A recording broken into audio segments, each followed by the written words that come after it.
Páncreas exocrino. Se ha visto en 1589, capítulo 55, contiene anatomía, embriología, histología, anomalías congénitas, fisiología, pancreatitis crónica, tumores exocrinos benignos, tumores pancreáticos malignos, traumatismos pancreáticos y pancreático-duodenales. El páncreas fue mencionado por primera vez en los escritos de Erístrato, 310 a 250 a.C., y Rufo de Éfeso, aproximadamente 100 después de Cristo, le puso el nombre. El nombre páncreas del griego pam, todo, y creas carne, fue utilizado debido a que este órgano no contiene ni cartílago ni hueso. Wirsung describió su conducto principal en 1642, mientras que Vater en 1720 mencionó por primera vez el ensanchamiento del conducto en explosión con el coledo, así como su proyección en el duodeno en forma de una papila. Santorini en 1734 describió el conducto accesorio que lleva su nombre. Localización. El páncreas está situado detrás del estómago y del epíplon menor, en el retroperitoneo de la parte superior del abdomen. El páncreas se extiende oblicuamente, elevándose ligeramente a su paso desde el borde medial del asa duodenal en C hasta el anillo ilioesplénico. Se encuentra delante de la vena cava inferior, aorta, vena esplénica y glándula suprarrenal izquierda. Regiones. El páncreas se divide en 4 regiones: la cabeza y el páncreas menor, el cuello, el cuerpo y la cola. La cabeza se aloja dentro del asa duodenal en C y el páncreas menor se extiende en sentido posterior y medial el páncreas menor para colocarse detrás de las venas porta y mesentérica superior de la arteria mesentérica superior. El cuello de la glándula se extiende medialmente desde la cabeza, situándose delante de estos vasos. El cuerpo se prolonga lateralmente desde el cuello hasta el vaso, mientras que la cola llega hasta el hilo esplénico. Perfusión sanguínea y ganglios linfáticos. El tronco celíaco y la arteria mesentérica superior aportan la irrigación arterial del páncreas. Son frecuentes las variaciones, pero el cuerpo y la cola están perfundidos en su mayor parte por ramas de la arteria esplénica, mientras que la cabeza y el páncreas menor lo están por arcos vasculares originados en la rama hepática gastroduodenal de la arteria celíaca y en la primera rama de la arteria mesentérica superior, como vemos en la figura. Vemos en el esquema del páncreas como desde arriba, desde el tronco celíaco, entonces parte hacia la derecha la arteria hepática y sube, pero hacia el páncreas se deriva una más pequeña, la arteria gastroduodenal. Este va hacia la cabeza del páncreas. Se divide inmediatamente antes de entrar en arterias pancreático-duodenales anterior superior y posterior superior. También del lado izquierdo, habíamos dicho entonces que el tronco celíaco, de ahí partía la arteria hepática, y de esta arteria hepática la arteria gastroduodenal, y de esta las arterias pancreático-duodenales anterior superior y posterior superior. Y por el lado izquierdo, ya dentro del, lo que no entra al páncreas es recorriendo hacia la cola, la arteria esplénica, que en realidad va al vaso. Pero la que penetra en el páncreas, en el centro del páncreas, en el cuerpo, es la arteria pancreática dorsal. Esa es la irrigación. Por dentro del páncreas encontramos, recorriéndolo pero por la base, o sea por abajo, la arteria pancreática transversal. Y saliendo, abajo del páncreas, saliendo también de la arteria aorta, la arteria mesentérica superior que va hacia los órganos. Las arterias pancreático-duodenales anterior inferior y posterior inferior también irrigan la cabeza del páncreas en la parte inferior. Se llaman arterias pancreático-duodenales anterior inferior y posterior inferior. Irrigación, esta es irrigación arterial. Y ahora, drenaje venoso, vamos a ver. De drenaje venoso, ¿qué encontramos de venas? Por detrás del páncreas está la vena porta, es la más gruesa del esquema, de la zona. De la cabeza del páncreas sale hacia la vena porta 2 ramas, una por delante y otra por detrás de la cabeza, como si fueran auriculares. La de atrás es las venas pancreático-duodenales anterior superior y posterior superior. Ahí están los 2 auriculares, por decirlo así, ubicados en la cabeza del páncreas. Las venas pancreático-duodenales se llaman venas pancreático-duodenales, el mismo nombre que tienen las arterias. Anterior superior y posterior superior. Anterior superior y posterior superior. También emiten como pelos trinchudos la arcada venosa pancreático-duodenal anterior. Arcada venosa porque es un arco de la cabeza, pancreático-duodenal porque se dirige al duodeno anterior. Y ahora más hacia abajo, como si fuera casi ya la frente o el cerquillo de esa cabeza, serían las venas pancreático-duodenales también, anterior inferior y posterior inferior. Porque el anterior fue anterior, ahora anterior inferior porque está mirando hacia abajo, y posterior inferior porque no lo vemos, está hacia atrás, es posterior inferior. También vamos a ver detrás del páncreas que pasa la vena gástrica izquierda, la vena esplénica también, y la vena pancreática inferior. Esa es en la cola del páncreas, la vena pancreática inferior, la vena esplénica, y casi en el cuerpo, como si fuera ya casi a la altura del cinturón, la vena gástrica izquierda. En la cola misma del páncreas, como si estuviera orinando, en la cola, la vena gastroepiliploica izquierda. Y estas venas también de la cola van hacia el vaso. También, como del cinturón, sale la vena mesentérica inferior. Y esas son todas las venas del páncreas. La vena porta va hacia abajo, que es la vena mesentérica superior. O sea, de ahí parte la vena mesentérica superior. O se llama así, ¿no? Arriba se llama vena porta y abajo se llama vena mesentérica superior. De ahí desciende aún más una rama que es la vena gastroepiliploica derecha. La cabeza del páncreas está perfundida por ramas de las arterias gastroduodenal y mesentérica superior, mientras que el cuerpo y la cola son irrigados por ramas de la arteria esplénica. El drenaje venoso se dirige hacia las venas mesentérica superior y porta. El drenaje venoso, estábamos en perfusión sanguínea y ganglios linfáticos. El drenaje venoso se dirige a las venas esplénica, mesentérica superior y porta. Repito lo que había estado leyendo. El tronco celíaco y la arteria mesentérica superior aportan la irrigación arterial del páncreas. Son frecuentes las variaciones, pero el cuerpo y la cola están perfundidos en su mayor parte por ramas de la arteria esplénica, mientras que la cabeza y el páncreas menor lo están por arcos vasculares originados en la rama hepática gastroduodenal de la arteria celíaca y en la primera rama de la arteria mesentérica superior. El drenaje venoso se dirige a las venas esplénica, mesentérica superior y porta. Numerosos grupos ganglionares drenan el páncreas. El drenaje principal de la cabeza del páncreas y del páncreas menor se encuentra en los ganglios subpilórico, portal, mesentérico, mesocólico y aortocavo. El cuerpo y la cola del páncreas están drenados en su mayor parte por grupos celíaco, portocavo, mesentérico, mesocólico y por los ganglios del hilio esplénico. Inervación. El páncreas está inervado por los componentes simpático y parasimpático del sistema nervioso vegetativo. La vía principal y posiblemente única del dolor pancreático la forman las fibras nociceptivas del páncreas y atraviesan los ganglios celíacos para dar los nervios esplácnicos mayor, menor y mínimo. Mayor, menor y mínimo.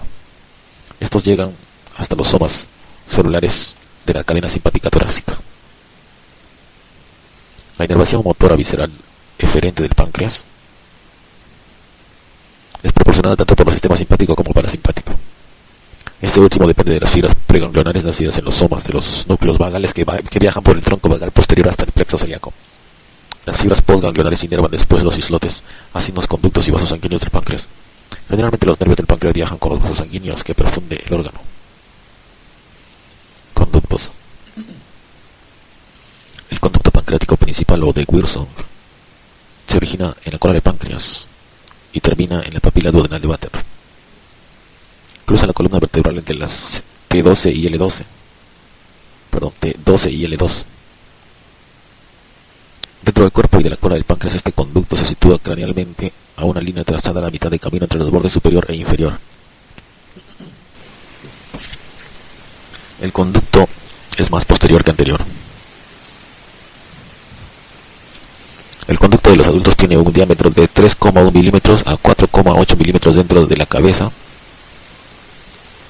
y se va afilando paulatinamente hasta alcanzar 0,9 milímetros a 2,4 milímetros en la cola.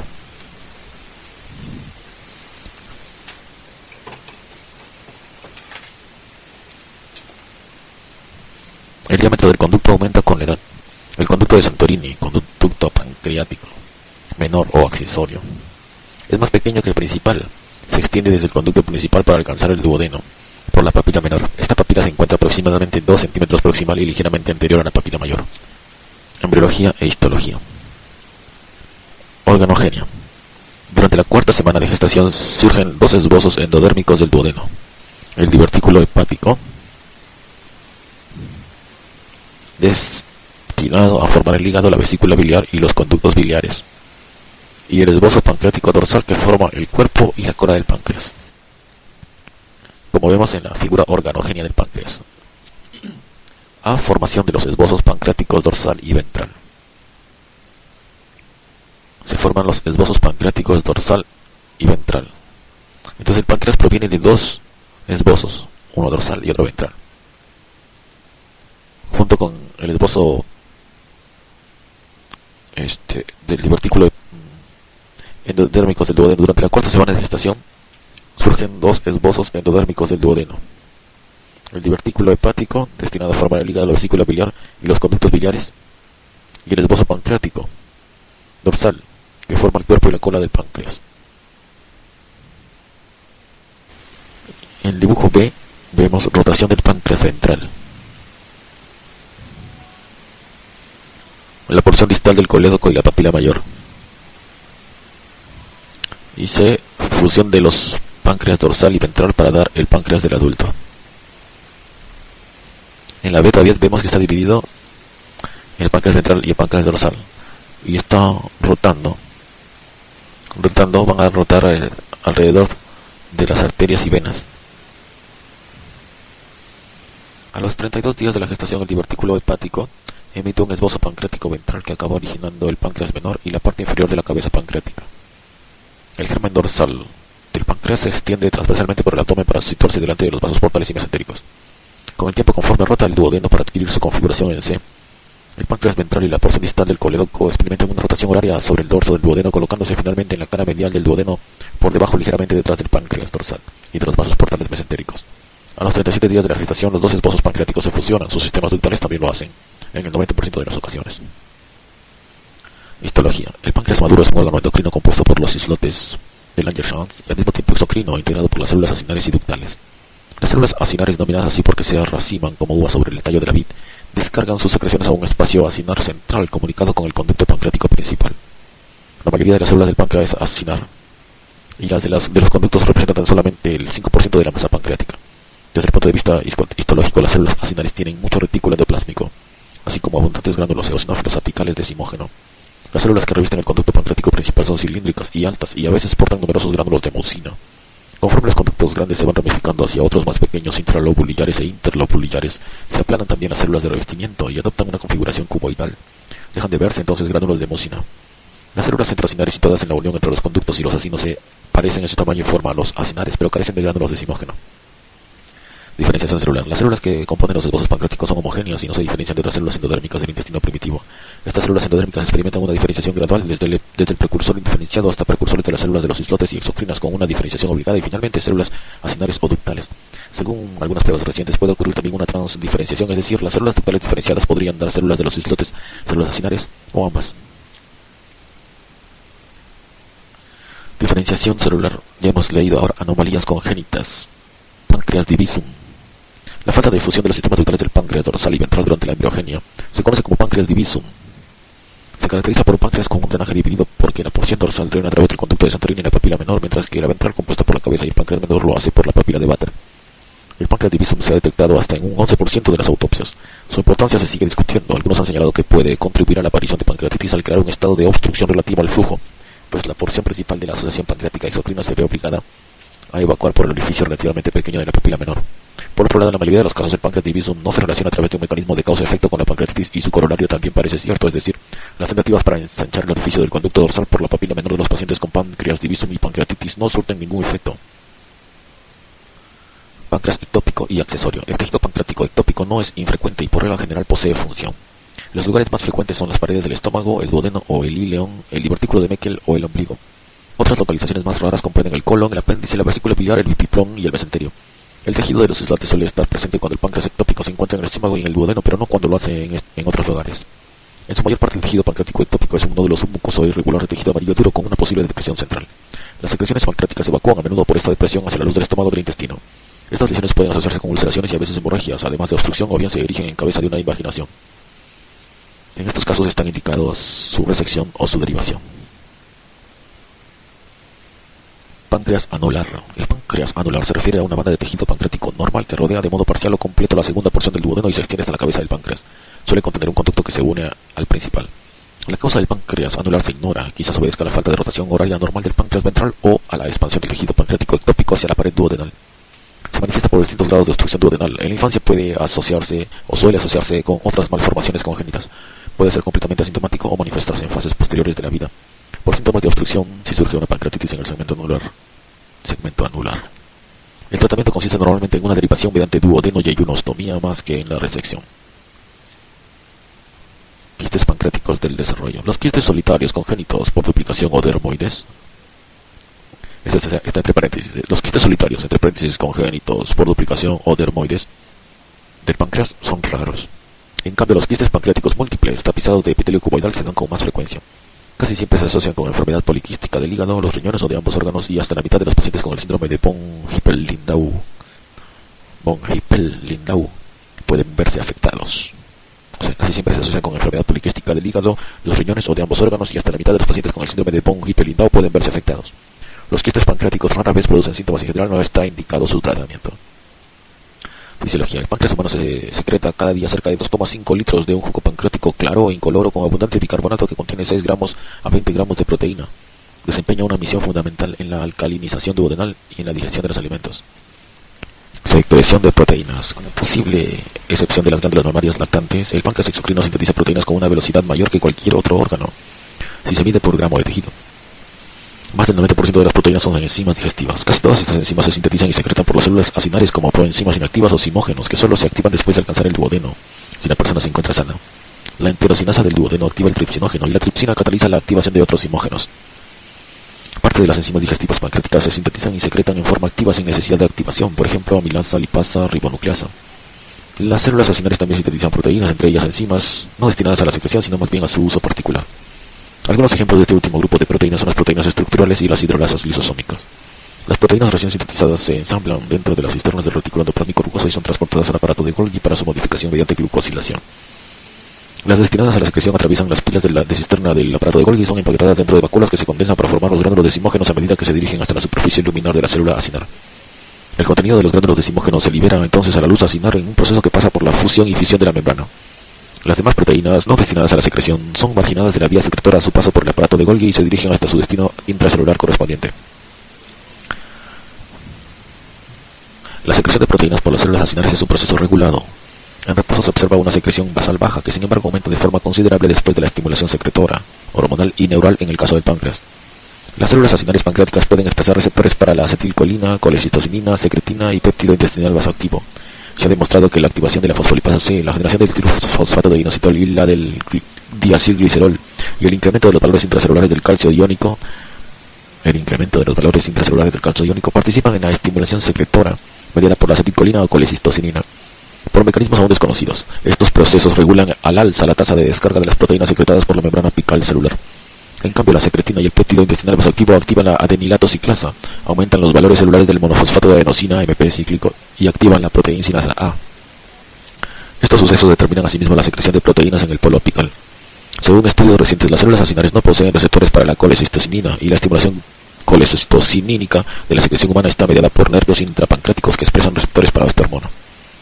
Secreción de electrolitos. Aunque la estimulación de las células acinares se siga de la secreción de una pequeña cantidad de líquido seroso, casi todos los líquidos y electrolitos secretados por el páncreas provienen de las células ductales, como en el esquema secreción por las células ductales de un jugo rico en bicarbonato. El CO2 difunde en las células ductales y se transforma en bicarbonato, H2CO3, por la anhidrasa carbónica. El bicarbonato se disocia en HCO3- y hidrogenión. El hidrogenión sale por el compartimiento basal de la célula. La estimulación de secretina aumenta el monofosfato cíclico de adenosina, que acelera la secreción apical de cloruro a través del canal de cloruro del regulador transmembrana de la fibrosis quística, CFTR.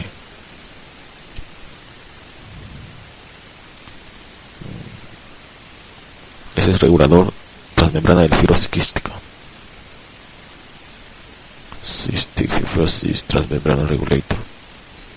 El intercambio del cloruro luminal por HCO3 celular determina una secreción neta de HCO3 desde el vértice de la célula hacia el conducto.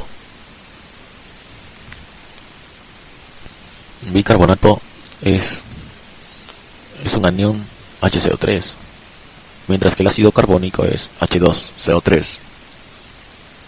Son sales derivadas del ácido carbónico. Más importante es el bicarbonato de sodio, debido a su relativamente baja solubilidad en un intermedio clave en el proceso de obtención de carbonato de sodio según Solvay. Los bicarbonatos se encuentran en equilibrio con carbonatos, agua y CO2. Este equilibrio interviene en gran multitud de procesos naturales y artificiales. El cuerpo emplea catalizadores de zinc para que se produzcan más rápidamente y facilitar así la respiración. El hecho de que el bicarbonato de calcio sea HCO3, sea más soluble que el carbonato de calcio, caliza, es importante en geoquímica y ha conducido a la formación de sistemas kársticos en las rocas calizas. Aplicaciones en otras áreas de un ácido débil. Los bicarbonatos solubles tienen carácter básico, así el bicarbonato de sodio es parte esencial en muchas formulaciones de antiácidos estomacales, extintores de polvo. Por el hecho de que los bicarbonatos en contacto con ácidos liberan dióxido de carbono, se utilizan levaduras químicas empleando generalmente trifosfatos como ácidos. Entonces continuamos o corregimos la secreción por las células ductales de un jugo rico en bicarbonato. El CO2 difunde a las células ductales y se transforma en ácido carbónico por la anhidrasa carbónica. El ácido carbónico se disocia en bicarbonato y hidrógeno. El hidrógeno sale por el compartimiento basal de la célula. La estimulación de secretina aumenta el monofosfato cíclico de adenosina, cíclico, que acelera la secreción apical de cloruro a través del canal de cloruro del regulador transmembrana de la fibrosis quística, CFTR. El intercambio de cloruro luminal por bicarbonato celular determina una secreción neta de bicarbonato desde el vértice de la célula hasta el conducto. Aquí en el esquema vemos el plasma y la luz. Aquí encontramos en el plasma CO2, hidrogeniones, sodio y secretina. El hidrógeno es el que sale, está saliendo el hidrógeno por las bombas o de potasio. Una bomba hidrogenión-sodio también sería esta. Y la secretina. Secreción de electrolitos. Continuamos con Savistone, página 1592. Aunque la estimulación de las células acinares se siga de la secreción de una pequeña cantidad de líquido ceroso, casi todos los líquidos y electrolitos secretados por el páncreas provienen de las células ductales. El primer paso en la secreción electrolítica de las células ductales comprende la difusión del dióxido de carbono circulante a la célula ductal, que se hidrata por la anhidrasa carbónica para dar ácido carbónico. A continuación, el ácido carbónico se disocia en protones e iones bicarbonato. Los protones difunden fuera de la célula y son arrastrados por la circulación, mientras que el bicarbonato permanece dentro de la célula. La secretina, un secretagogo de líquidos electrólicos, estimula la secreción de cloruro en la superficie apical celular a través de un proceso mediado por el AMP cíclico y por los canales transmembrana de cloruro, reguladores de la fibrosis quística. Después, el cloruro secretado de forma activa es captado de nuevo en un intercambio por bicarbonato a través de un intercambiador apical de cloruro y bicarbonato. En conjunto, el resultado de estos procesos es la secreción al conducto de un jugo con mucho bicarbonato y la descarga a la circulación de protones. Cuando falta la estimulación de secretina, la composición del jugo pancreático se parece más a la del plasma, debido a que se compone fundamentalmente de secreciones de las células acinares y, por otro lado, la secreción de cloruro por las células ductales no basta para el intercambio con el bicarbonato. La secretina estimula la secreción de cloruro y aumenta el caudal. El intercambio entre cloruro y bicarbonato explica por qué el jugo pancreático tiene tanto bicarbonato y tan poco cloruro. Fisiología integrada. Durante la fase interprandial de reposo gastrointestinal, la secreción pancreática es mínima y puede llegar a reducirse hasta un 2% de la hallada con la estimulación máxima. La respuesta pancreática a las comidas es trifásica: cefálica, gástrica e intestinal. La fase cefálica, que da cuenta del 10% al 15% de la secreción pancreática acumulada por la ingesta, refleja la respuesta a la visión, olor o sabor del alimento. Se considera casi exclusivamente mediada por la acetilcolina, liberada en la periferia, que estimula directamente la secreción de las enzimas pancreáticas y la secreción del ácido clorhídrico al estómago. El ácido estimula de manera indirecta la secreción pancreática de líquidos y electrólitos al producir una acidificación duodenal y liberar secretina. La fase gástrica de la secreción pancreática, responsable del 10 al 15% de la secreción estimulada con la ingesta, refleja la respuesta a la distensión gástrica y a la entrada de alimentos en el estómago. Estos acontecimientos determinan la liberación de gastrina y estimulan las aferencias vagales. La propia gastrina, al unirse a los receptores de colecistocinina, estimula débilmente la secreción de enzimas pancreáticas. La estimulación vagal también aumenta la secreción enzimática. Sin embargo, incluso más importante es la estimulación por la gastrina y el jugo, que determina una secreción gástrica de ácido. A su vez, esta acidifica el contenido duodenal, libera secretina del duodeno y fomenta la secreción pancreática de líquidos y electrolitos. La fase intestinal de la secreción pancreática traduce la respuesta a los alimentos y secreciones gástricas que ingresan en la zona proximal del intestino. La acidificación y la presencia de bilis en el duodeno fomentan la liberación de secretina. Además, la presencia de grasas y proteínas, así como de sus productos de descomposición parcial en el duodeno y en la zona proximal del intestino delgado, estimulan la liberación de colecistocinina, que a su vez incrementa la secreción enzimática de las células acinares. La fase intestinal de secreción pancreática es responsable entre el 70 y el 75% de la secreción de este órgano estimulada por la ingesta. Circuito de retroalimentación. Las proteínas luminales, también conocidas como factores liberadores, estimulan asimismo la liberación de colecistocinina y de secretina. Los más conocidos son los factores liberadores de colecistocinina, de los que se describen dos formas: una aparentemente sintetizada por las células duodenales, como el factor liberador de colecistocinina, y la otra por el páncreas, péptido monitor. Estas dos formas se descomponen por la tripsina. En consecuencia, cuando se ingieren comidas ricas en proteínas que extingan la actividad tríptica intraduodenal, los factores liberadores permanecen intactos, aumenta la liberación de colecistocinina y se estimula la secreción pancreática. Por el contrario, cuando el duodeno no contiene alimentos, La actividad proteolítica que permanece sin extinguir dentro de la luz descompone el factor liberador y en consecuencia se libera colicistocinina y disminuye la secreción pancreática. Algunos han señalado que este circuito de retroalimentación podría explicar al menos en parte el dolor de la pancreatitis crónica, puesto que la actividad proteolítica intraluminal se reduciría en la insuficiencia pancreática y aumentaría la liberación de colicistocinina. Teniendo en cuenta este concepto, algunos investigadores han recomendado la administración de enzimas pancreáticas exógenas para tratar el dolor crónico de la pancreatitis. Es probable que la administración exógena de enzimas a estos pacientes facilite la descomposición del factor liberador y reduzca la estimulación pancreática. Sin embargo, las pruebas sobre la importancia fisiológica de los liberadores provienen casi exclusivamente de experimentos con roedores y no se ha demostrado la existencia real de tal circuito fisiológico de retroalimentación en la especie humana. Pancreatitis, definición y clasificación. La pancreatitis se puede clasificar como aguda o crónica, teniendo en cuenta sus características clínicas, alteraciones anatomopatológicas y evolución natural. En clínica, la pancreatitis aguda suele caracterizarse por el inicio repentino de los síntomas de una persona previamente sana y la desaparición de los mismos cuando remite el episodio. En cambio, los pacientes con pancreatitis crónica refieren episodios previos o síntomas de insuficiencia exógena endocrina antes del episodio actual. Y además sus síntomas pueden persistir incluso después de que remita el episodio momentáneo. No obstante, desde la óptica clínica, los ataques de pancreatitis aguda o crónica se pueden caracterizar por el inicio brusco de síntomas muchas veces similares. Por eso, sin la prueba del tiempo o sin una muestra de tejido, puede resultar difícil o imposible de saber si el primer ataque corresponde a una pancreatitis aguda o crónica. Anatomía patológica. Las lesiones de la pancreatitis aguda consisten en necrosis parenquimatosa y de la grasa peripancreática, así como en una reacción inflamatoria concomitante. La magnitud de estas alteraciones se relaciona directamente con la intensidad del episodio.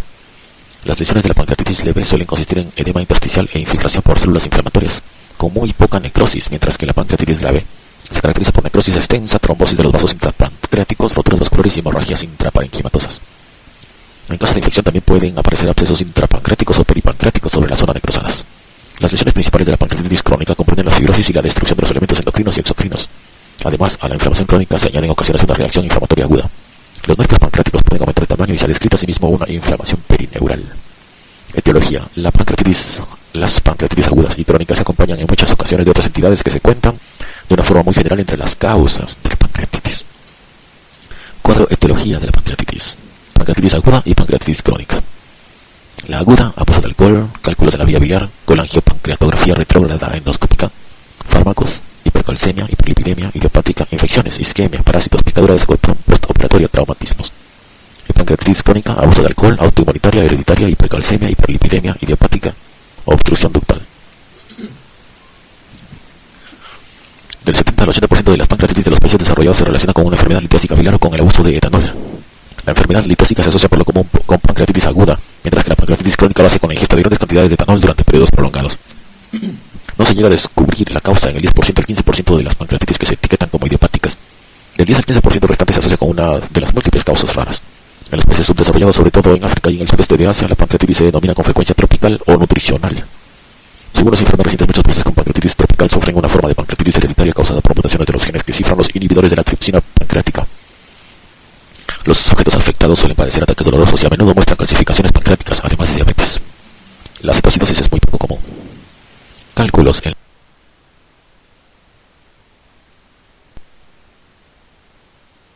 a menudo muestran calcificaciones pancreáticas, además de diabetes. La cetocidosis es muy poco común. Cálculos en la vía biliar. El comienzo de la pancreatitis aguda suele asociarse con el paso de cálculos de la vía biliar al duodeno a través de la porción final del conducto biliopancreático. Casi el 90% de los pacientes con pancreatitis de origen litésico eliminan cálculos con las heces. Se ha especulado mucho en torno a los mecanismos por los que la litiasis causa la pancreatitis. En 1901, Opie, un anatomopatólogo de la Universidad de Johns Hopkins, advirtió el enclavamiento de un cálculo en la parte final del conducto biliopancreático de un paciente fallecido de una pancreatitis grave. Según su teoría, el cálculo había producido una obstrucción del flujo de salida del conducto biliopancreático común, permitiendo el reflujo de bilis hacia el conducto pancreático. En una segunda publicación basada en observaciones procedentes de otra autopsia, Opie sospechó que las pancreatitis biliares también podían tener lugar si el cálculo o el edema e inflamación dejados a su paso obstruyeran el flujo del conducto pancreático, incluso sin reflujo biliar. A pesar de que la teoría del reflujo biliar, conocida a menudo como teoría del conducto común, fue muy acogida al principio, en los estudios posteriores se ha cuestionado su validez y actualmente la mayoría de los observadores piensa que la pancreatitis aguda se desencadena por la obstrucción del conducto pancreático, inducida por el cálculo y la hipertensión ductal más que por el reflujo de bilis. Los datos recientes extraídos de experimentos con un modelo de pancreatitis de zarigüeyas respaldan asimismo la teoría de la obstrucción ductal. Estos experimentos indican que la obstrucción del conducto pancreático sin oclusión de la vía biliar ni reflujo biliar puede inducir pancreatitis y que la gravedad de esta última no empeora con el reflujo de bilis hacia el conducto pancreático. Abuso de alcohol. La causa más frecuente de pancreatitis crónica definida por los rasgos morfológicos es el etilismo, aunque a veces el alcohol también produzca pancreatitis agudas. No existe ningún umbral de consumo por debajo del cual el etanol deje de asociarse con una mayor incidencia de pancreatitis. El consumo medio de etanol entre los pacientes con pancreatitis de origen etílico varía entre 150 y 175 gramos al día. La duración media del etilismo ronda los 18 a 11 años para el sexo masculino y los 11 y 8 años para el femenino. La pancreatitis inducida por el etanol, como el propio etilismo, es más frecuente entre los varones. Los factores alimentarios, como el consumo de una dieta rica en proteínas con un contenido bajo o alto de grasas, pueden favorecer la pancreatitis. La mayoría de los observadores actuales considera que la pancreatitis crónica que sigue al abuso prolongado de etanol refleja episodios repetidos, aunque subclínicos, de lesiones agudas del páncreas. Estos episodios repetidos de lesiones necróticas acaban por causar la fibrosis característica de la pancreatitis crónica. Se han preconizado diversas teorías para explicar el mecanismo de lesión pancreática por el etanol. Según una de estas teorías, el consumo de alcohol produce hipertrigliceridemia y los ácidos grasos, así como los metabolitos del éster etílico generados, podrían dañar el páncreas. Otra teoría propone que la ingestión de alcohol se sigue de la generación intrapancreática de radicales libres de oxígeno que lesionarían el páncreas. E incluso otros consideran que el etanol actúa directamente sobre las células accionarias del páncreas, dañándolas, o que fomenta la secreción de un jugo pancreático rico en enzimas proteolíticas y pobre en inhibidores enzimáticos. En teoría, la activación enzimática puede ocurrir en estas condiciones y dañar este órgano. La secreción de un jugo con abundantes enzimas y con pocos inhibidores enzimáticos facilitaría, por otro lado, la precipitación de las proteínas y la aparición de tapones intraductales. Estos tapones causarían una obstrucción e hipertensión ductales que desencadenarían después una lesión del páncreas. Se ha señalado igualmente que la ingestión de alcohol produce un espasmo del esfínter de Oddi y que también este podría contribuir a la pancreatitis inducida por el etanol si produjera una hipertensión ductal. Todas y cada una de estas teorías poseen aspectos interesantes y cuentan con sus partidarios, pero por el momento siguen desconociéndose los verdaderos mecanismos por los que el etanol causa pancreatitis. Fármacos. La exposición a determinados fármacos quizá represente la tercera causa más común de pancreatitis. Como dice el cuadro, fármacos asociados con pancreatitis. Causas definitivas y causas probables. Causas definitivas: ácido valproico, 5-aminosalicilatos, arabinóxido de citosina, azatioprina, didesoxinosina, diuréticos, estrógenos, furosemida, 6-mercaptopurina, metronidazol, pentamidina, tetraciclina, tiazida, trimetropinsulfametoxazol. Causas probables: L-asparraginasa, isoniazida, fenformina, alfa-metildopa, paracetamol, procainamida, sulindaco. Entonces, la exposición a determinados fármacos quizás represente la tercera causa más común de pancreatitis, pero los mecanismos patogénicos tampoco se entienden. Aunque se ha implicado a muchos fármacos diferentes, las pruebas favorables a una relación de causa-efecto varían mucho en la pancreatitis. Los fármacos asociados con pancreatitis se pueden dividir en tres grupos siguientes. 1. Aquellos que representan una causa definitiva de pancreatitis, pues su utilización se ha asociado con el comienzo de pancreatitis y la enfermedad recurre después de la reexposición farmacológica. 2. Aquellos que probablemente causen una pancreatitis, ya que la incidencia de la enfermedad aumenta con la exposición farmacológica. Y 3. Aquellos con una relación meramente sospechosa, puesto que solo se dispone de pruebas anecdóticas a favor de la tal asociación. En el pasado se ha argumentado que los esteroides y los antihistamínicos H2 podían producir pancreatitis, pero son muy pocos los datos que sostienen esta afirmación. Seguimos en etiología. Hemos dicho cálculos en la vía biliar, abuso de alcohol, fármacos, ahora obstrucción. La obstrucción del conducto pancreático, incluso en ausencia de cálculos en la vía biliar, puede producir pancreatitis. Por este motivo, la pancreatitis se ha asociado con lesiones duodenales como úlceras duodenales, enfermedad duodenal de Crohn y tumores periampollares. Asimismo, puede haber pancreatitis por divertículos situados alrededor de la ampolla, fundamentalmente si el divertículo está lleno de detritos o partículas alimentarias. La pancreatitis obedece asimismo a estenosis o rotura del conducto pancreático por un traumatismo contuso o una obstrucción ductal causada por un tumor del páncreas. La mayoría de los pacientes con pancreatitis originada por una obstrucción sufren una pancreatitis crónica en lugar de aguda. Esta pancreatitis crónica solo afecta a la zona obstruida del páncreas y se puede curar extirpando dicha región pancreática. Las estenosis postraumáticas, el resultado de contusiones abdominales, puede producir pancreatitis. Suelen ocurrir cuando el páncreas recorre la columna vertebral.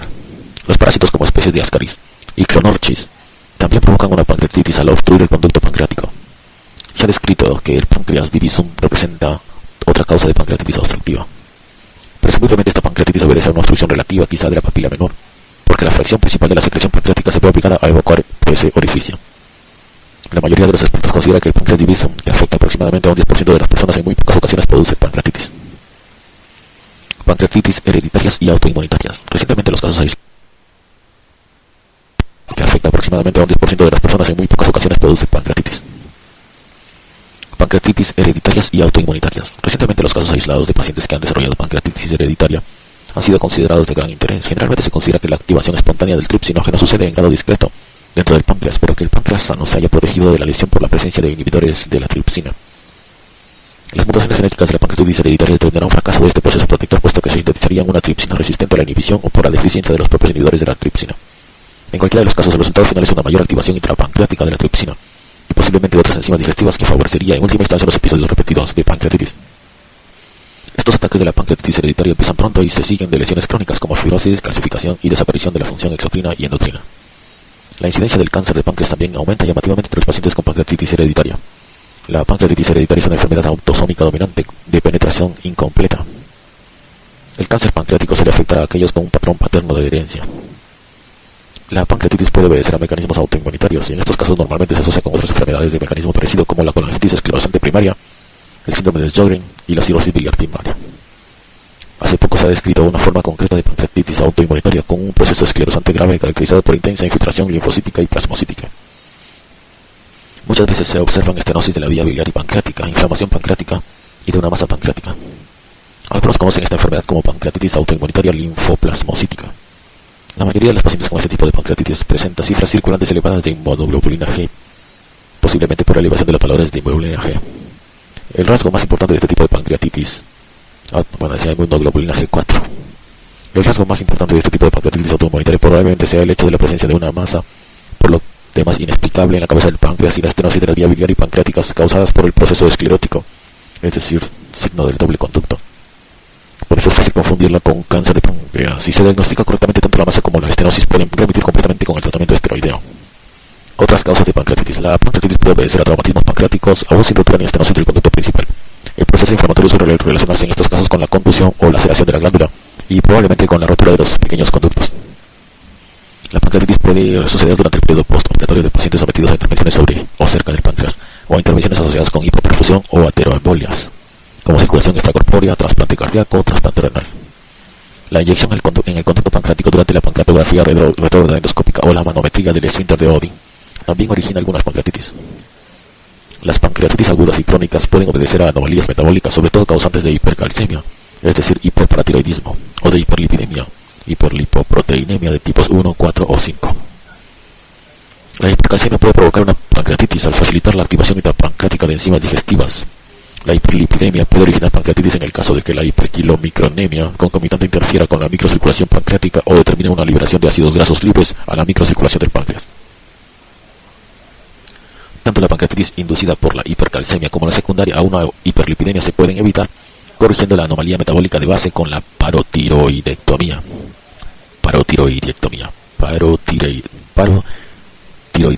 o con medidas farmacológicas y dietéticas respectivamente. En algunos lugares como Trinidad, las picaduras de escorpión representan una causa frecuente de pancreatitis. La toxina del escorpión contiene un secretagogo pancreático potente. Presumiblemente, la estimulación pancreática excesiva que sigue a la exposición a esta toxina justifica la lesión pancreática. Pancreatitis idiopática. Casi el 20% de los pacientes de la mayoría de las series sufre una pancreatitis de causa desconocida. Algunas de estas personas tienen barro o microcristales en la vesícula biliar, la colecistectomía o la esfinterotomía biliar puede evitar nuevos episodios. Otros pacientes sufren una disfunción del esfínter de Oddi, que a veces se acompaña de un aumento de la presión en el sistema ductal pancreático y responde eficazmente a la esfinterotomía con septotomía pancreática. Así pues, estos enfermos sufren variantes de pancreatitis biliar más que una pancreatitis realmente idiopática.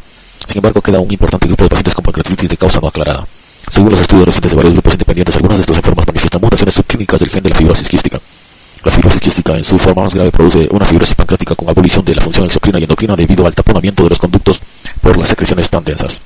Sin embargo, los pacientes con pancreatitis idiopática relacionada con fibrosis quística tienen mutaciones subclínicas del gen del regulador transmembrana de la fibrosis quística. Sus secreciones no se encuentran espesadas y lo más probable es que la pancreatitis se deba a otra razón.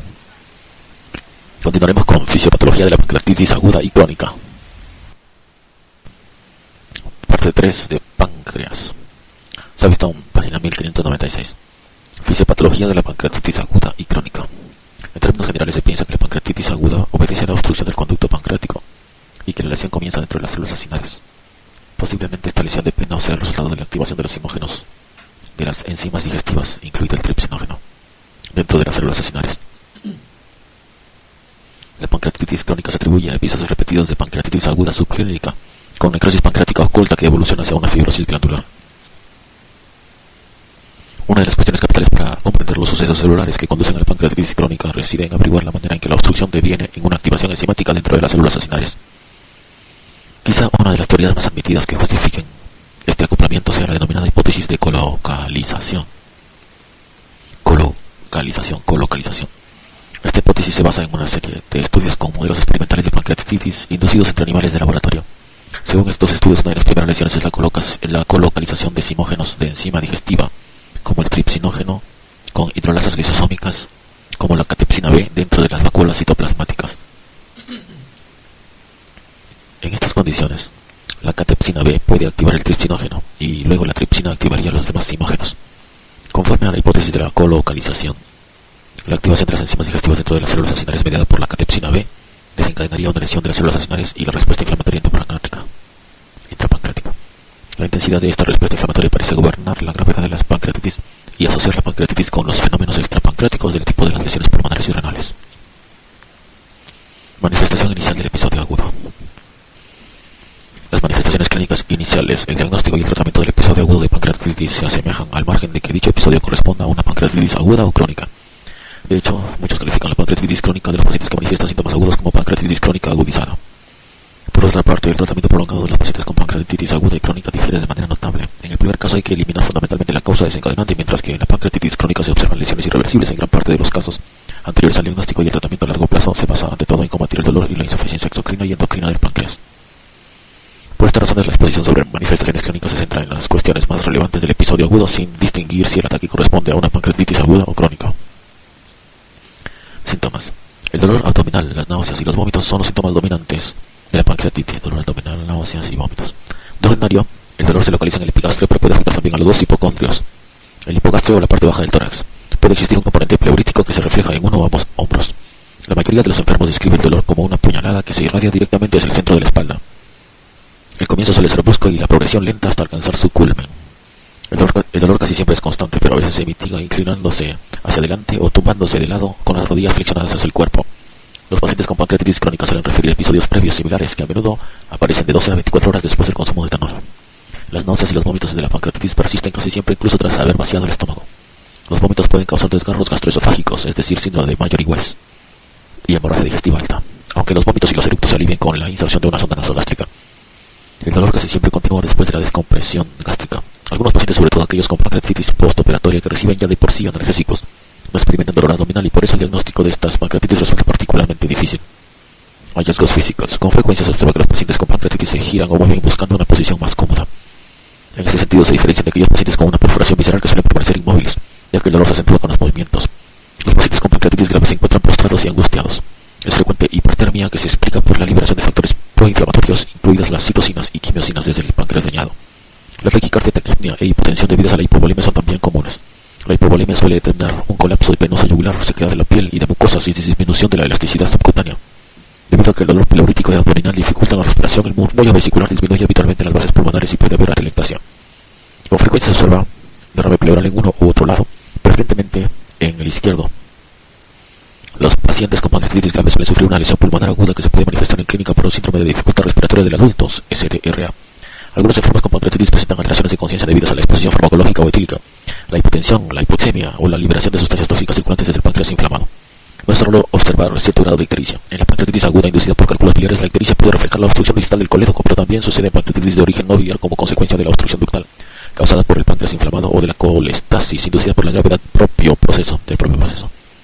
Como consecuencia del ilio, los ruidos intestinales suelen disminuir durante el episodio de pancreatitis y el abdomen puede distenderse con timpanismo.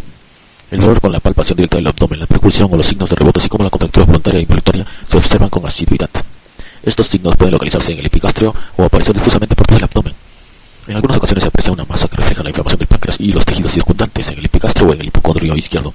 Raramente aparece equimosis en los flancos, signo de Grey-Turner, o preumbilicales, signo de Cullen, por la hemorragia retroperitoneal de las pancreatitis graves. En determinadas ocasiones los pacientes muestran una induración subcutánea dolorosa y eritema que recuerda el eritema nudoso, pero que en el caso de la pancreatitis se debe a necrosis de la grasa subcutánea. Diagnóstico. Análisis sistemáticos de sangre. La pancreatitis puede inducir un síndrome difuso de fuga capilar que combinado con el vómito determina pérdidas significativas de líquidos. La hipovolemia resultante es intensa y suele incrementar el hematocrito, la hemoglobina, el nitrógeno ureico en sangre y la creatinina. Las cifras séricas de albúmina pueden disminuir considerablemente, sobre todo si las pérdidas de líquido se corrigen administrando soluciones cristaloides sin albúmina. Los electrolitos séricos pueden mantenerse normales, pero tras los vómitos intensos sobreviene a veces una alcalosis metabólica hipoclorémica. El recuento leucocitario se eleva de forma habitual, junto con una desviación a la izquierda de la fórmula leucocitaria. La glucemia puede aumentar bien por la diabetes mellitus asociada o como consecuencia de un aumento en la liberación de glucagón y de las catecolaminas, combinado con una disminución de la liberación de insulina. La hiperbilirrubinemia es bastante común en las primeras etapas de la pancreatitis y se debe a un cálculo en la vía biliar o a la inflamación y posiblemente fibrosis del páncreas que produce la obstrucción de la vía biliar. En estos casos, a la pancreatitis se suma una colangitis con hemocultivos positivos. Por otro lado, la hiperbilirrubinemia de la pancreatitis refleja igualmente la colestasis no obstructiva que suele acompañar a toda enfermedad grave. La hipertrigliceridemia se da sistemáticamente entre los pacientes con pancreatitis inducida por hiperlipidemia. La hipertrigliceridemia también se puede inducir por la exposición al etanol y en consecuencia el diagnóstico de pancreatitis debe sospecharse siempre que se descubra un suero turbio al evaluar a un paciente alcohólico con dolor abdominal. Muchos enfermos con pancreatitis manifiestan una hipocalcemia aparente que en su mayor parte se explica por la hipoalbuminemia asociada a la pancreatitis. Sin embargo, en ocasiones el calcio iónico libre de los pacientes con una pancreatitis grave disminuye por una causa no relacionada con la hipoalbuminemia. Este tipo de hipocalcemia comporta mal pronóstico. Algunos de estos pacientes sufren tetania y espasmo carpopedal, lo que obliga al tratamiento con calcio. Los mecanismos responsables de esta hipocalcemia asociada a la pancreatitis no están claros. En general ocurre porque los depósitos óseos de calcio no responden a la hormona paratiroidea circulante. Los pacientes con pancreatitis grave también pueden presentar una coagulación intravascular diseminada, en cuyo caso se observa trombocitopenia, elevación de los productos de degradación de la fibrina, disminución del fibrinógeno y prolongación tanto del tiempo de tromboplastina parcial como el de protrombina. Otro diagnóstico: medición de la amilasa. La actividad sérica de la amilasa suele elevarse durante la pancreatitis. La magnitud del ascenso no es paralela a la intensidad del episodio. De hecho, hasta un 10% de los pacientes con pancreatitis normal presentan cifras de amilasa normales o casi normales, quizá porque la hiperamilasemia asociada a la pancreatitis sea pasajera. Habitualmente las cifras de amilasa aumentan de 2 a 12 horas después del comienzo de los síntomas y luego empiezan a disminuir, por lo que pasados de 3 a 6 días los valores séricos de amilasa se encuentran de ordinario normales. Cuando la elevación persiste más de una semana hay que pensar en una inflamación continua o en complicaciones como pseudoquistes, abscesos o ascitis pancreáticos. Las cifras urinarias de amilasa permanecen más tiempo elevadas que las séricas, razón por la cual el análisis de la amilasa en la orina puede ayudar al diagnóstico de los pacientes que acuden cierto tiempo después del inicio de los síntomas.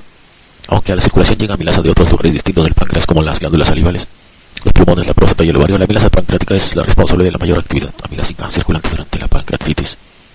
No están claros los mecanismos responsables de la hiperamilasemia en la pancreatitis.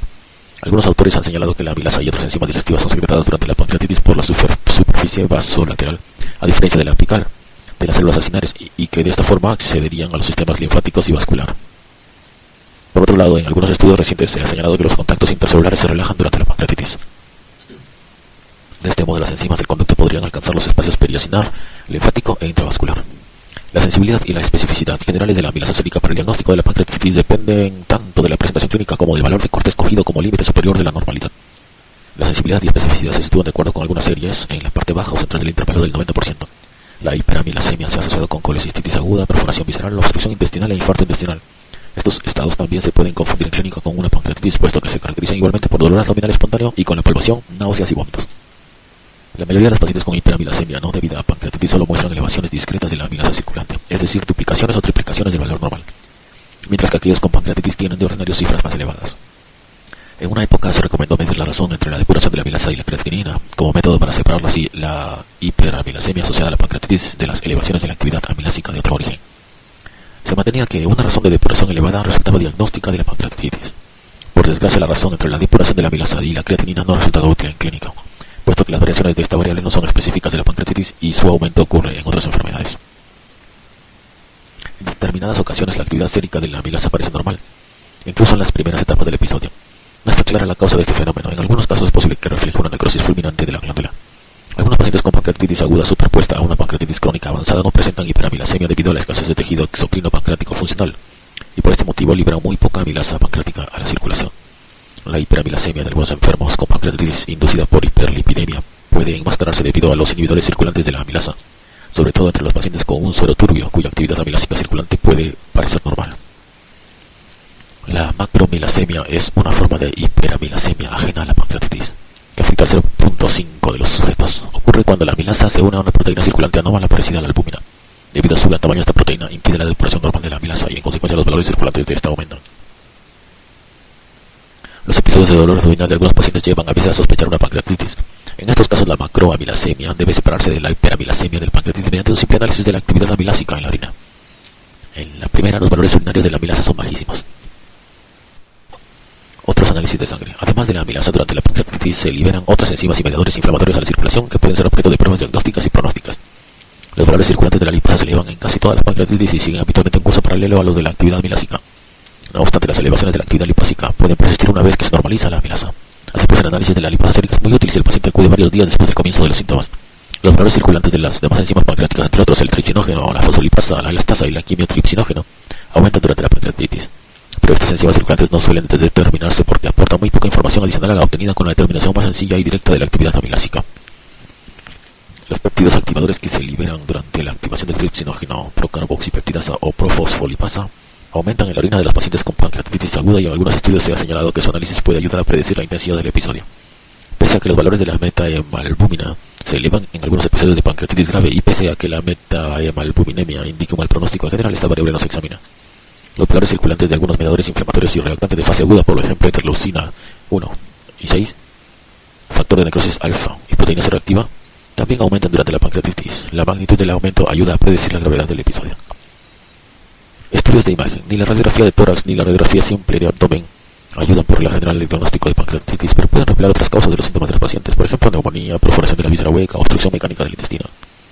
Las radiografías de tórax de los pacientes con pancreatitis muestran a menudo una atelectasia en las bases con elevación del diafragma por la respiración entrecortada. Además se observan derrames pleurales casi siempre en el lado izquierdo. La radiografía simple de abdomen muestra habitualmente el patrón gaseoso del hilio paralítico, pero a veces aparecen burbujas retroperitoneales de gas que indican una infección por microorganismos productores de gas. Las calcificaciones pancreáticas patognomónicas de la pancreatitis crónica y debidas a la calcificación de tapones intraductales de proteína se ven a veces en las radiografías simples de abdomen. La ecografía transcutánea ayuda a detectar la presencia de cálculos en la vesícula biliar o dilatación de la vía biliar, pero su utilidad se ve limitada por la presencia de gas intestinal en el epigastrio. La tomografía computarizada ha resultado de mucha utilidad para el diagnóstico y tratamiento de la pancreatitis. En las primeras etapas, la TC visualiza el epigastrio y el páncreas sin ninguna máscara de gas intestinal superpuesto circulante. Si se combina con la administración intravenosa de material de contraste en volada, la TC helicoidal reconoce las lesiones más sutiles de la pancreatitis leve, es decir, tumefacción y edema pancreático, y las alteraciones de la pancreatitis más grave, es decir, necrosis pancreática variable y presencia de colecciones peripancreáticas e intrapancreáticas de líquidos.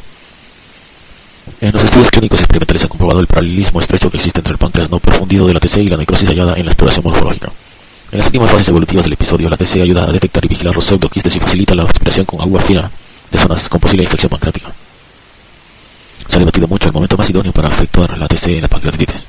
En un estudio con un modelo experimental de pancreatitis de los roedores, se propuso que la TC precoz con administración intravenosa de contraste repercute de manera negativa en el curso de la pancreatitis y empeora su evolución. Sin embargo, en otras investigaciones no se ha confirmado esta impresión y por el momento se admite de forma general que la aplicación temprana de la TC con contraste no empeora la pancreatitis. Por otro lado, la realización de una TC a pacientes con una pancreatitis evidente posee muy poca o ninguna utilidad debido a que la TC temprana posiblemente no altere el tratamiento.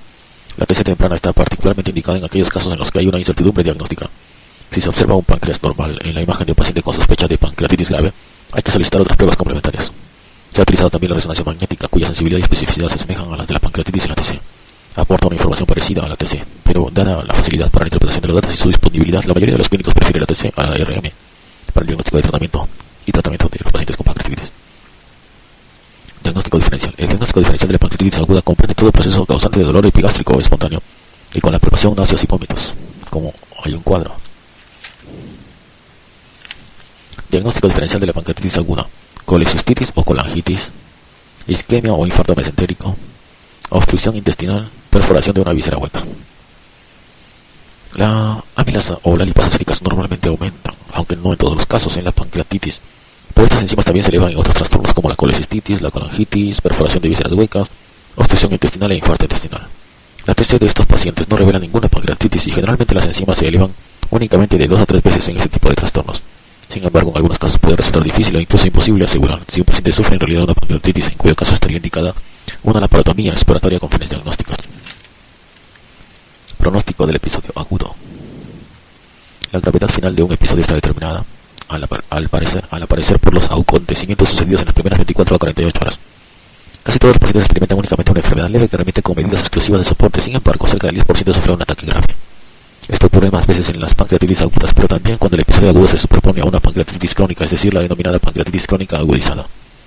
Los ataques graves son más comunes en los pacientes mayores de 60 años, los que presentan el primer episodio, los que sufren pancreatitis postoperatoria y los que manifiestan metahemalbuminemia, hipocalcemia y el signo de Gray-Turner o el signo de Cullen. El hecho de que la gravedad final dependa de los acontecimientos que acaecen en las primeras etapas de la pancreatitis ha alentado a diversos grupos de investigadores a estudiar qué parámetros clínicos, químicos o radiológicos permitirían reconocer a los pacientes destinados a sufrir una enfermedad grave.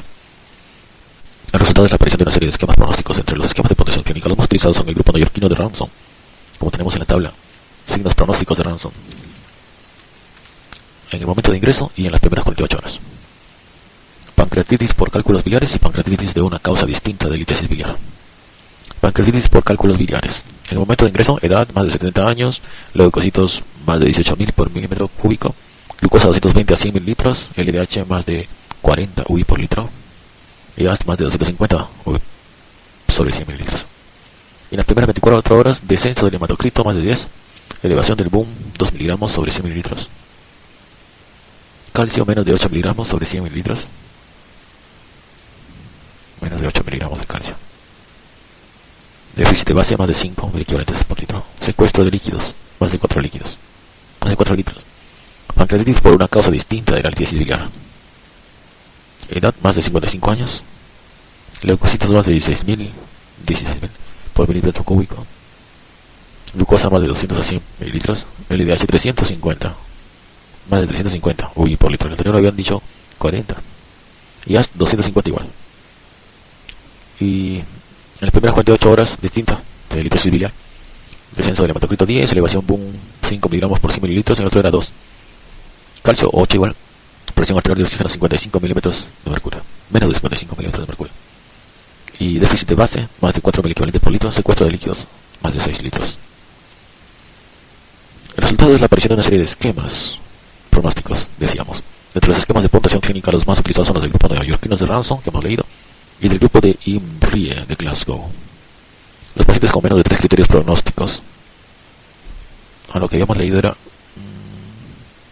no dice cómo se cuenta.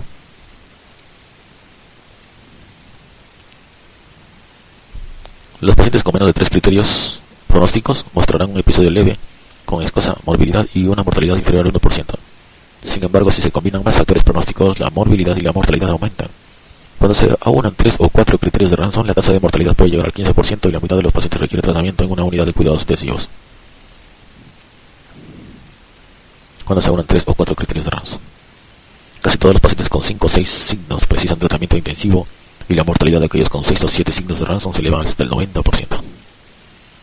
Como alternativa a la utilización de criterios clínicos, Baltasar y Cole consideraron criterios radiológicos para predecir la crisis aguda. En un estudio prospectivo con TC con contraste, estos autores señalaron que la intensidad del ataque se relacionaba con el número de colecciones pancreáticas de líquidos y la extensión de la ausencia de perfusión pancreática, es decir, necrosis, en la TC.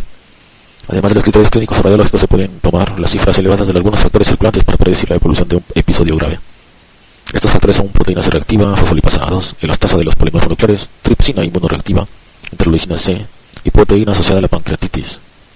Los valores urinarios altos de los péptidos activadores del tripsinógeno, procarboxipeptidasa y profosfolipasa también auguran un episodio grave. Se ha utilizado la segunda versión del sistema de puntuación para evaluación de la fisiología aguda y de la salud crónica, Apache 2. Sistema de puntuación para la evaluación de la fisiología y de la salud. Este Apache 2 para predecir la intensidad de los episodios de pancreatitis. Una puntuación Apache 2 igual o mayor de 8 suele indicar un episodio grave. El sistema de puntuación Apache 2 ofrece la ventaja de cuantificar la gravedad del proceso en todo momento. Aunque el sistema de Apache 2 se puede utilizar en el momento del ingreso, en los estudios recientes se ha descrito que el empeoramiento del índice inicial durante las 48 primeras horas de hospitalización, a pesar del tratamiento intensivo, el propio índice medido en las 48 horas del ingreso pueden predecir de manera exacta la intensidad del episodio y un pronóstico desfavorable. Aunque cada uno de estos sistemas de puntuación predice la intensidad del ataque, existen otras pruebas de que una buena exploración por un clínico experto discrimina de manera precisa entre las pancreatitis leves y las graves. Además, ninguno de los esquemas propuestos sirven como herramienta diagnóstica en la pancreatitis. Su valor real estriba en la clasificación de los pacientes en función de sus necesidades de tratamiento. Por otro lado, se pueden utilizar en los estudios clínicos porque permiten la confrontación de los resultados obtenidos por pacientes comparables estratificados en función de los diferentes tratamientos. Tratamiento del episodio agudo. El episodio agudo de pancreatitis evoluciona en dos fases ligeramente superpuestas. La primera dura 1 a 2 semanas y se caracteriza por un proceso inflamatorio y autodigestivo agudo que tiene lugar dentro y alrededor del páncreas.